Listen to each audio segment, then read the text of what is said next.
YouTube. I'm at the money right now. I'm at the money. But it's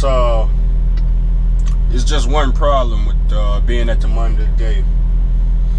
You know, I'm looking at the parking lot right now. Looking at everybody's truck and everybody's trailer. And you know, I noticed when I looked at my paperwork that this is another load from a freight broker. Another load from a freight broker. And see, when you pull loads for freight brokers, once you get to the place that you're going to, and you look at the parking lot, it becomes pretty clear who's making the least amount of money in the parking lot. Let me just show y'all what I'm talking about. We're gonna kind of turn my camera a little bit. I don't know if y'all can really see it or not. I don't want to be Captain Obvious, but check out all these trucks over here. Like I said, I don't really know if y'all can see it or not. Kind of turn it that way. Let's take a look at the trucks. First off, don't nobody got a company name on their truck. They all got their own trailer and their own truck.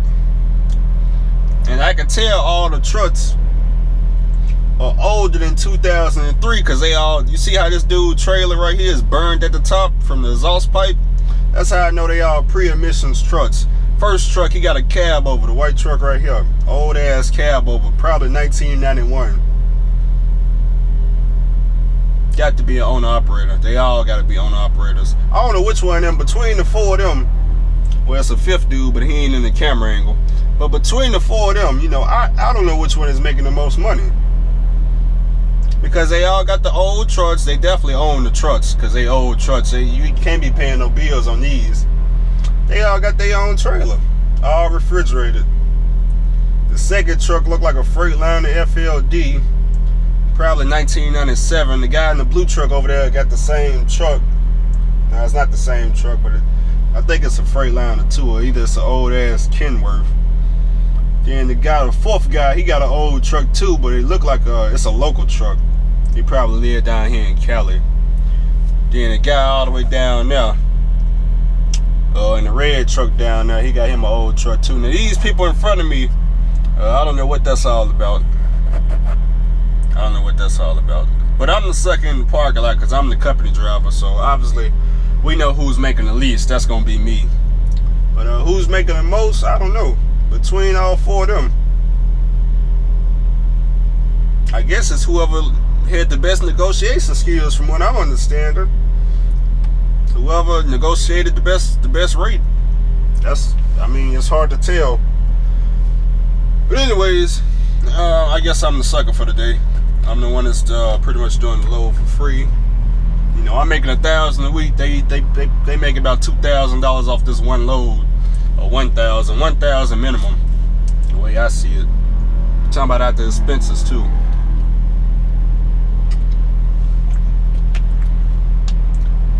Got a question on the comments. Question was,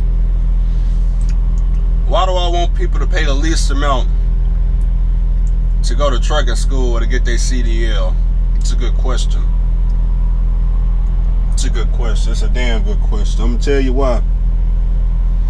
I'm actually waiting for these people to come out here and give me a dot door.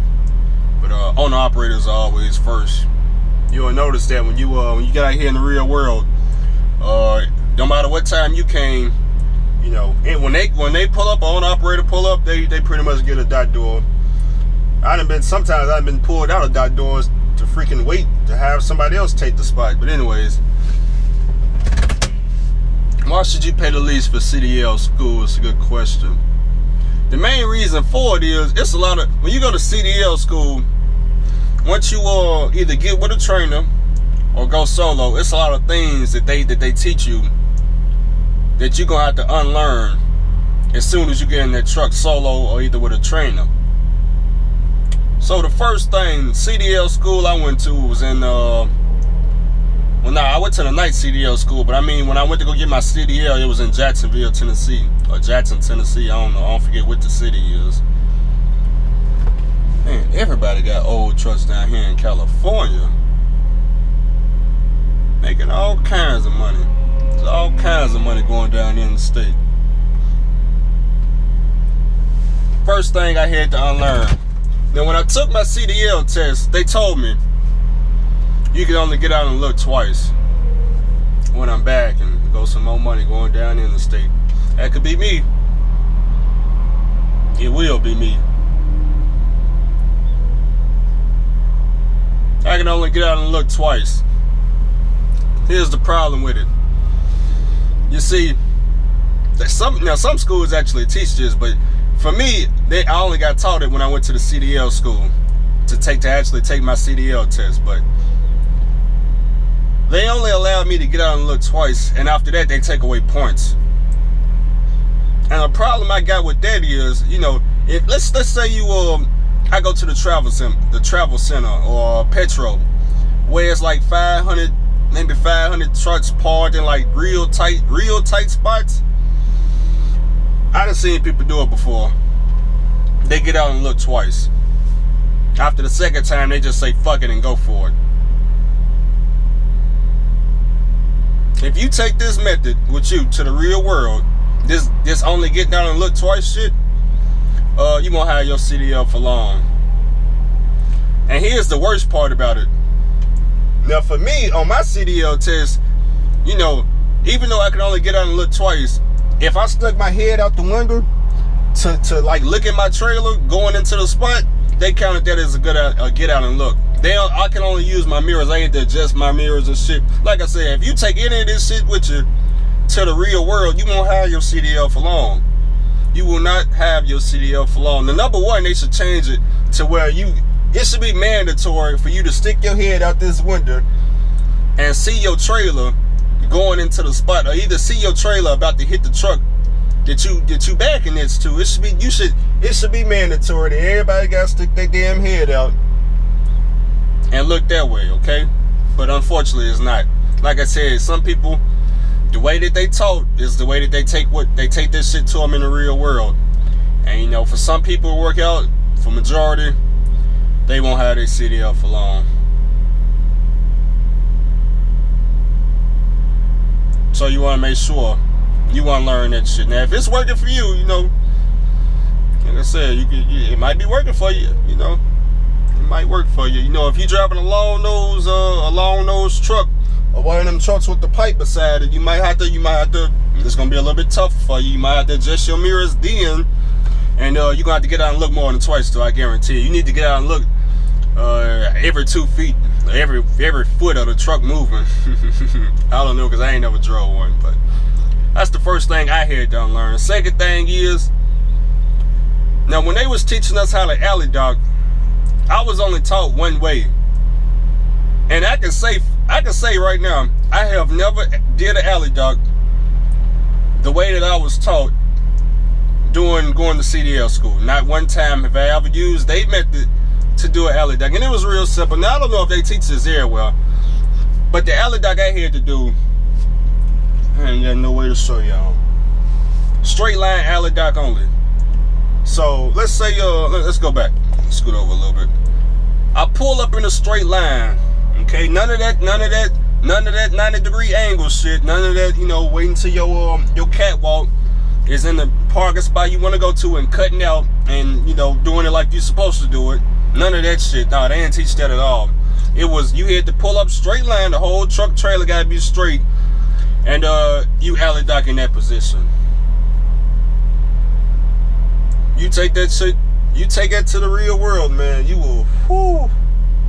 It can be done, but your chances of having a wreck are a lot higher. It's a lot higher. I had to unlearn that shit damn near day one. Well, as soon as I got in the trailer truck, you know, first of all, he wasn't allowing that shit at all. First of all, the first time we got in the parking lot, he already, you know, I don't know if a lot of trainers do that, but they know the problem with most of the trainees are, you know, the setups, the way they set up the truck is horrible. And it ain't really the way that they set up the truck. It's, we wasn't taught to set up the truck. We wasn't taught that when your catwalk get in the parking spot that you want to go to, you cut out and make that 90-degree angle. We wasn't taught none of that shit. We was taught the wrong way. And the wrong way you'll lose your CDL. You will lose your CDL. Like I said, it could be done. It could be done. I'm not saying I can't do it. I'm just saying there's a lot better ways than the wrong way, but whatever. Had to unlearn that shit. What else did I have to unlearn? What else? I need to make a video because I ain't really got everything. This is just straight off the dome, so I might make a part 2 to this and trying to go over everything that I had to unlearn. But you know, once you get down to it, the only thing that I probably took with me from CDL school was, of course, how to shift. You know, how to actually drive the truck, how to make the turns. You know, now when it comes to driving a truck, they seem to they get an A+ on that. They actually show you how to drive the truck. It's just going backwards. That's where they seem to get everything fucked up, when the truck is going backwards. But when it's going forwards, you know, they seem to be able to teach that perfectly. You know, they know how to do the shifting, and they know how to show you how to do the turns. Is somebody calling me? They taking all day. These owner, you know, I bet these owner operators probably getting like $100 an hour or some shit. I know they ain't. They ain't getting that kind of detention. They probably getting about $20, $30 an hour. Either no detention money. We got another guy right there. He making all kinds of money. Man, that's crazy. I'll make a part 2, try to go over a list of things that I had to unlearn. That's what I think I'll do. I'll get back to y'all.